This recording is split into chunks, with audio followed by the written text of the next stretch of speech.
பொங்கலுக்கு என்னென்னமோ எதிர்பார்த்து வந்தோம், வெறுங்கையோட போகிற மாதிரி இருக்கேன்னு நினச்சேன். ஆனால் இப்போ வந்து வெறித்தனமாக ட்ரிபிள் டியோட ஜீவா இறங்கியிருக்காரு. படத்தோட பிளாட்டை கேட்டிங்கனாலே உங்களுக்கு பயங்கரமாக இருக்கும். ஒரு பக்கம் இளவு வீடு, ஒரு பக்கம் கல்யாண வீடுன்னு சொல்லி ரெண்டு பக்கமும் மாற்றி மாற்றி அடிச்சுக்கிறாங்க. ஒரே டைமில் எல்லாமே நடக்கணும்னா எப்பட்றா? இதுக்கு சென்டரில் நம்ம ஹீரோ மாட்டிக்க. கொஞ்சம் கேப்பு கிடைச்சா கூட இந்த தவுடுங்கிற கேரக்டர் உள்ளே புந்து தவுளு வசிச்சுட்டு போகலாங்கிற மாதிரி நிற்க செம்ம இன்ட்ரெஸ்டிங்காக இருந்துச்சு. கதையை ஃபுல்லாக கேட்டுட்டு கருத்து பிடியில் உங்களோட கருத்துக்களை போடுங்க. அப்படியே நம்ம சேனலையும் சப்ஸ்கிரைப் பண்ணிக்கோங்க. பக்கத்திலே ஹைப்னு ஒரு பட்டன் இருக்கும், அதையும் அழுத்தி விட்டிங்கன்னா இந்த வீடியோ இன்னும் நிறையா பேத்துக்கு போய் ரீச் ஆகும். நீங்கள் பண்ண ஒரு சின்ன உதவியாக இருக்கும். கதையோட ஸ்டார்டிங்கில் ஒரு அழகான கிராமத்தை காமிக்கிறாங்க. கிராமத்தில் எந்த ஒரு விசேஷம், எந்த ஒரு துக்கமாக இருந்தாலும் ஃபஸ்ட்டு எடுத்து செய்கிறது நம்ம ஹீரோ தான். அவர் தான் பஞ்சாயத்து தலைவரும் கூட. பஞ்சாயத்து தலைவரை அடிக்கணும்னு சொல்லியே தவுடுன்னு ஒருத்தர் சுற்றிட்டு இருக்கான். ஸோ இவன் எப்படா கேப்பு கிடைக்கும், நாம் உள்ளே போந்துடலாங்கிற மாதிரியே பார்த்துட்டு இருக்க. அதே ஊரில் இளவரசு மணின்னு சொல்லி ரெண்டு குடும்பம் இருக்குது. இந்த இளவரசு குடும்பத்தோட பொண்ணுக்கு இப்போ கல்யாணம் ஆக போகுது. ஸோ அதுக்காக எல்லாத்தையும் ரெடி பண்ணிட்டு இருக்காங்க வீட்லேயும். இளவரசு பொண்ணு சௌமியா தான் இந்த படத்தோட ஹீரோயினும் கூட.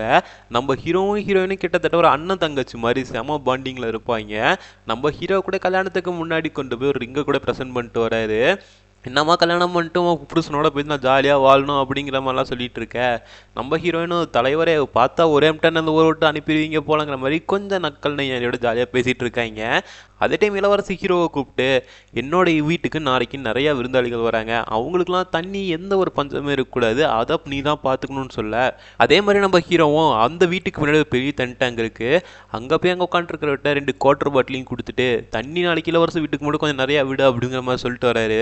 இப்போதான் மாப்பிள்ளையை காமிக்கிறாங்க. மாப்பிள்ளையோட குடும்பத்தாரும் ஒரு வேனில் வந்துட்டு இருக்காங்க. மாப்பிள்ளையோட தம்பி ஒரு நாயோட தான் சுற்றிட்டு இருக்கான். மாப்பிள்ளை ஒரு 90s கிட்ஸு, ரொம்ப நாளைக்கு அப்புறம் இப்போ தான் கல்யாணம்லாம் ரெடி ஆகி கல்யாணம் பண்ணிக்க போகிறாங்கிற சந்தோஷத்தில் வந்துட்டு இருக்கேன். அடிக்கடி ஃபோன் வேறு பண்ணி பேசிகிட்டே இருக்கான். தம்பி இதெல்லாம் பார்த்துக்கிட்டே உன்னோட அலும்பல் தாங்க முடியல, அண்ணி வீட்டுக்கு தானே வர போகிறாங்க, அப்புறம் பொறுமையாக பேசலாம்லான்னு சொல்லி கேட்க யாரா வாங்குற மாதிரி திருப்பி மாப்பிள்ளை ஃபோன் பண்ணி பேச ஆரம்பிச்சிடுறாரு. அப்படியே எல்லாருமே ஒரு இடத்துல சாப்பிடணும் நிறுத்த. எங்கே சாப்பிடணும் தெரியுங்க, என்னோட மாமனார் எல்லாத்துக்கும் சாப்பாடு ரெடி பண்ணியிருக்காரு, எல்லாம் வீட்டுக்கே போயிடலான்னு சொல்ல தம்பி இதெல்லாம் பார்த்துட்டு இங்கே நிறைய பிபி சுகர்னு இருக்காங்களா, உன்னோட அழிச்சாட்டத்தில் இங்கே இருக்கிறவங்களை என்ன தொந்தரவு பண்ணுறங்கிற மாதிரி பார்த்துட்டு இருக்கான். அதே டைம் மணி வீட்டை காமிக்கிறாங்க. ஆக்சுவலி இந்த மணி வீட்டுக்கும் இளவரசி வீட்டுக்கும் சுத்தமாக ஆகாது.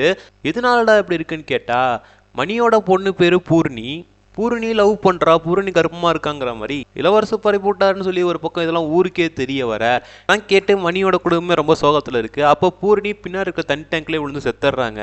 இதனால மணிக்கு இளவரசு மேலே செமையான கோவம் இருக்குது. மணியோட அப்பாவும் உடம்பு சரியில்லாமல் இருக்காங்க. மணி தான் மாத்திரை சாப்பாடுலாம் கொடுத்து பார்த்துக்கிறாரு. பக்கத்தில் இவங்கெல்லாம் போட்டு டான்ஸ் ஆகிட்டு ஒரே கோலாகலமாக இருக்குது இளவரசோட குடும்பமே. அதெல்லாம் பார்த்துட்டு இருக்க மணி நம்ம பொண்ணு உயிரோட இருந்தால் இப்படி கல்யாணம் பண்ணி வச்சுருக்கலாமேங்கிற மாதிரி சோகத்திலேயே பார்த்துட்டு இருக்காரு. அங்கே போட்ட பாட்டெலாம் அப்படியே இந்த பக்கம் மணியோட அப்பாவும் கேட்டுட்டு அப்படியே வைப் பண்ணிகிட்டு இருக்காரு. அதே இதில் அப்படியே செத்து போக இந்த விஷயம் மணிக்கு தெரிய வருது. உடனே நம்ம ஹீரோவை கூப்பிட்டு என்னோட அப்பா தவறிட்டாருப்பா, நீ என்னோட தலைமையில் தான் என்னோட அப்பாவோட ஊர்வலம் நடக்கணும், ரொம்ப கிராண்டாகவும் இருக்கணுங்கிற மாதிரி சொல்ல நம்ம ஹீரோக்கு உடனே தூக்கி வாரி போடுது. இந்த பக்கம் கல்யாணத்தை பார்க்குறதா, அந்த பக்கம் சாவு வீட்டை பார்க்குறதான்னு ஆல்ரெடி உங்கள் 2 பேத்துக்கு செமையான சண்டை போயிட்டு இருக்க. நம்ம ஹீரோ மாட்டிக்கிறாரு. இப்போ இதை பற்றி இளவரசிட்ட சொல்ல இத்தனை நாள் சாவாத கிழமை கரெக்டாக என் பொண்ணோட கல்யாணத்தன்னைக்கு தான் சாகணுமாங்கிற மாதிரிலாம் பேசிகிட்டு இருக்க. அதெல்லாம் தெரியாது, என்னோட பொண்ணோட கல்யாணம் குறித்த நேரத்தில் நடந்தே ஆகணும்னு நிற்க நம்ம ஹீரோ திரும்பி மணிக்கிட்ட பேசுகிறாரு. கொஞ்சம் ஈவினிங்காட்டம் உங்களோட அப்பாவை எடுத்துக்கலாங்க, அதுக்குள்ளே இங்கே கல்யாணம் முடிஞ்சிடும்னு சொல்ல என்னது என்னோட அப்பாவை சார்ந்து எடுக்காது, அதெல்லாம் ஆகாத காரியங்கிற மாதிரி பார்த்துட்டு இருக்காரு. இது தாண்டா சாக்குங்கிற மாதிரி நம்ம தவிடும் இப்போ உள்ள பூந்துடுறாரு. மணி வீட்டில் போய் அவரோட அப்பாவுக்கு மாலையும் போட்டுட்டு உங்களுடைய அப்பாவை எடுக்கிறதுக்கான எல்லா வேலையும் நான் பார்த்துக்கிறேங்கிற மாதிரி சொல்லிட்டு போகிறாரு. அதே டைம் மணியோட அப்பா முன்னே கொஞ்சம் கேங்ஸ்டராக இருந்திருப்பாருக்கு. அவரோட தம்பிங்க 2 பேர் வராங்க. வந்தவங்க ஏதாவது கேப்பு கிடச்சா ஒரு சண்டையை போடலாங்கிற மாதிரி தான் அவங்களும் ஒரு முடிவில் வந்துட்டு இருக்காங்க. சரி நம்ம ஹீரோவும் திரும்பி போய் இளவரசிக்கிட்ட பேச, ஆனால் இளவரசும் சுத்தமாக ஒத்துக்க மாட்டேங்கிறாரு. அதுக்கப்புறம் மணிக்கிட்ட திருப்பி வந்து பேசினாலும் மணியும் ஒத்துக்க மாட்டேங்கிறாரு. சரின்னு மணியோட ஒய்ஃப் கிட்ட பேசலான்ட்டு நம்ம ஹீரோ போய் பேசுகிறாங்க. என்னதான் நடந்திருந்தாலும் ஒரு பொண்ணோட வாழ்க்கை வீணாக போகக்கூடாது, அதை கொஞ்சம் பேசி புரிய வைங்கிற மாதிரி சொல்ல அதனால மணியோட ஒய்ஃபும் வந்து பேசுகிறாங்க மணிக்கிட்ட. நம்ம சண்டையால் ஒரு பொண்ணோட வாழ்க்கை வீணாக போயிடக்கூடாதுன்னு சொல்ல சரின்னு மணியும் ஒத்துக்கிட்டு ஒரு கன்வின்ஸ் ஆகிடுறாரு. 2 மணி நேரத்துக்கு அப்புறம் எடுக்கலாங்கிற மாதிரி. எப்பாடா எல்லா பிரச்சனையும் முடிஞ்சிருச்சுங்கிற மாதிரி பார்த்துட்டு இருக்கேன். அதே டைம் மாப்பிள்ளை வீட்டை காமிக்கிறாங்க. மாப்பிள்ளை வீடு எல்லாம் வந்து சேர்ந்துட்டாங்க. என்னன்னா சாப்பாடு வரல, எல்லாரும் எங்கடா அப்படிங்கிற மாதிரிலாம் கேட்டுட்டு இருக்க. மணியை காமிக்கிறாங்க. மணி அவங்க அப்பாவோட காலத்தொட்டு கும்பிட்டு இருக்கேன். அப்படியே சாமி வந்த மாதிரி என்ன 10:30 மணிக்கு மேலே வீட்டில் வச்சிருக்காதீங்கடா, வச்சிருந்தா பெரிய பெரிய விளைவுலாம் சந்திப்பீங்கடாங்கிற மாதிரி கத்திக்கிட்டு இருக்க. இவரோட ஆட்டத்தான் தான் ஊரே பார்த்துட்டு இருக்கு. அதே டைம் சௌமியாவுக்கு மாப்பிள்ளை ஃபோன் பண்ணி இன்னும் சாப்பாடு வரலாமா அப்படிங்கிற மாதிரி சொல்ல, இங்கேயே கல்யாணம் நடக்குமா நடக்காதா, இங்கே இவ்வளோ பெரிய பிரச்சனை போயிட்டு இருக்க, சௌமியா அவங்க அப்பா கூப்பிட்டு கத்திட்டு இருக்காங்க, இன்னும் சாப்பாடு போல மாப்பிள்ளை வீட்டுக்குங்கிற மாதிரி. இதெல்லாம் பார்த்துட்டு இருக்கிற நம்ம ஹீரோக்கு மண்டையே வெடிக்கிற மாதிரி இருக்கு. இளவரசம் இதுக்கு மேலே பொறுக்க முடியாதுடாங்கிற மாதிரி ஸ்ட்ரைட்டாக மணியோட வீட்டுக்கு போய் அங்கே சண்டை போட ஆரம்பிக்க, ஒரு கட்டத்தில் பூர்ணியை பற்றிலாம் இழுக்க ஆரம்பிக்கிறாங்க. உன்னோட பொண்ணு இன்னொரு பையனும் தனிட்டாங்க கீழே உட்காந்து பேசுகிற மாதிரி பார்த்தேன். அதுதான் சொன்னேன், நான் உண்மையை தான் சொன்னேன், அதனால தான் அப்படி ஆச்சுன்னு சொல்ல, இதனால மணிக்கு செமையாக்கம் வர 2 பேர் சட்டையை பிடிச்சிட்டு அடிச்சுக்க ஆரம்பிக்கிறாங்க. இதெல்லாம் பார்த்தா ஹீரோயினும் அங்கே வந்து அந்த பொண்ணு செத்து மண்ணோட மண்ணா இதான் எந்தமோ அவளை விட மாட்டேங்கிறீங்க, அதே மாதிரி நானும் தனிட்டங்களை வந்து சாவறேங்க வந்து கிளம்புறாங்கிற மாதிரி போக, நம்ம ஹீரோவும் 2 பேரும் திருந்தவே மாட்டீங்கல்ல பாருங்க எப்படி போறாங்கிற மாதிரி நம்ம ஹீரோ அங்கே வந்து கிளம்புறாரு. ஹீரோயின் வந்து கோவத்திலே உட்காந்துட்டு இருக்க, அப்போ ஹீரோயினை ஒன் சைடாக லவ் பண்ணிட்டு இருந்த ஒருத்தன் தாலியோட வந்து வாமா நாம 2 பேர் கல்யாணம் மட்டும் இங்கே வந்து போயிடலாம், எப்படி உன்னோட கல்யாணம் இப்போ நடக்காதுங்கிற மாதிரி சொல்ல, யாரா நீ கோமாளிங்கிற மாதிரி கையில் கத்தியோட நம்ம ஹீரோயின் அவனை துரத்த, உடனே அவன் இவ கத்தி எடுக்கிறத பார்த்தோன்னே காட்டுக்குள்ளே ஓட, நம்ம ஹீரோயின் அப்படியே கத்தி எடுத்துட்டு காட்டுக்குள்ளேயே ஓடுறாங்க. இதெல்லாம் மேலே தன்டாங்கில் இருந்து பார்த்தவன் இளவரசோட பொண்ணு ஓடி போயிட்டான்னு சொல்லி ஊருக்குள்ளே சொல்ல, இது ஒரு பெரிய பிரச்சனையாக வெடிக்க, என்னடா பொண்ணு ஓடி போயிட்டாங்கிற மாதிரி இளவரசோட காது வரைக்கும் போக, இதே மாதிரி தான் பூர்ணியை பற்றி சொல்லி ஒரு பொண்ணோட வாழ்க்கையே முடிச்சு விட்ருப்பாங்க. இந்த விஷயம்லாம் தவிடுக்கு தெரிய வர, இது எப்படியாவது மாப்பிள்ளை வீட்டுக்கு சொல்லி ஆகணுங்கிற மாதிரி இவன் ஸ்ட்ரைட்டாக அங்கே போய் மாப்பிள்ளை கிட்ட சொல்ல, மாப்பிள்ளையும் என்னது பொண்ணு ஓடி போய்ட்டாரு கால் பண்ணுறாங்கிற மாதிரி கால் பண்ணால் சௌமியாவோட ஃபோன் சுவிச் ஆஃப்னு வருது. உடனே மாப்பிள்ளையோட தம்பி ஸ்ட்ரைட்டாக கிளம்பி பொண்ணோட வீட்டுக்கு வர, அங்கே போனால் அந்த வீட்டுக்கு பின்னாடி இருக்கிற காட்டில் ஊரே தொலைவிட்டு இருக்கு, நம்ம ஹீரோ ஒரு பக்கம் தொலைவிட்டு இருக்காரு. இளவரசம் என்னோட பொண்ணு கல்யாணம் நடக்கூடாதுன்னு சொல்லி மணி தான் அந்த வேலையை பார்த்துருக்கான்னு சொல்லி துப்பாக்கி எடுத்துகிட்டு ஸ்ட்ரைட்டாக மணியோட வீட்டுக்கு போய் கன்னில் ஃபயர் பண்ணேன். அது ஆல்ரெடி செத்து போயிருக்கிற மேலேயே திருப்பி அந்த குண்டு பாய, யாரா நீ பைத்தியக்காரங்கிற மாதிரி மணி திருப்பியும் அங்கே பெரிய ஒரு சண்டையாகுது. இதே டைம் அந்த செத்து போன தாத்தாவோடைய தம்பிங்க இருப்பாங்கள்ல, அவங்க ஸ்ட்ரைட்டெல்லாம் குண்டெல்லாம் கொண்டு வந்திருக்கானுங்க. குண்டெல்லாம் எடுத்து வீச அது ஒரு பக்கம் வெடியெல்லாம் வெடிக்குது. காட்டுக்குள்ளே போன நம்ம ஹீரோவும் எவனோ ஒருத்த மரத்து மேலே தாலியோட உட்காந்துருக்கிற மாதிரி இருக்குது.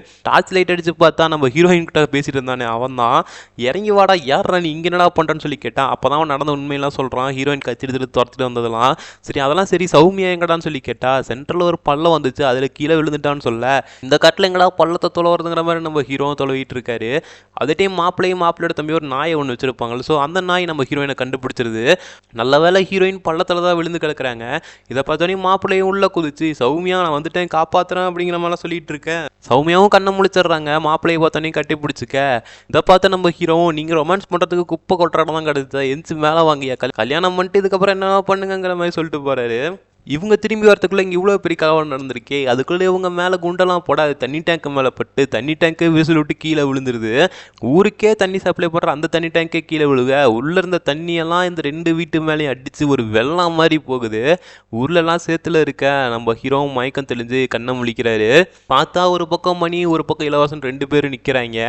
ஐயோ நீங்கள் 2 பேரும் திருந்தவே மாட்டீங்களா ஐயா, என்னமோ 10:30 மணிக்குள்ள எல்லாத்தையும் முடிக்கிறேன்னீங்க, மணி பார்த்தீங்களா என்ன ஆச்சு, அந்த பூரணி சத்த டேங்கே கீழே விழுந்து 2 பேர்த்து குடும்பத்தை அடிச்சுட்டு போயிருச்சு, இப்படி 2 பேரும் ஒன்றுக்கு ஒன்று விடாமல் இருந்து அப்படி என்னத்தான் தான் சாதிச்சிங்க அப்படிங்கிற மாதிரி சொல்லிக்கிட்டே இருக்க, இந்த பக்கம் நம்ம ஹீரோயின் நிற்கிறாங்க. ஹீரோயின் சௌமியாவை கூப்பிட்டு, இதுக்கு மேலே நீ இந்த ஊருக்குள்ளே வந்தனா கண்டிப்பாக என்னோட வாழ்க்கையே போயிடும், நீ தயவு செஞ்சு மாப்பிள்ளையும் கூட்டிகிட்டு 2 பேரும் போகிற வழியில் ஏதோ ஒரு நல்ல கோயிலை போய் கல்யாணம் பண்ணிட்டு கிளம்புங்க அப்படிங்கிற மாதிரி அவங்கள வடி அமுச்சு விட்டுட்டு, நம்ம இப்போ அந்த இடத்துக்கு போலீஸும் வர மணியும் இளவரசையும் கைது பண்ணிக்கிறாங்க. அதே மாதிரி குண்டடிப்பட்டதுனால அந்த பாடியை போஸ்ட்மார்ட்டம் பண்ணுன்னு சொல்லி தாத்தாவோட பாடியும் தூக்கிட்டு போயிடுறாங்க.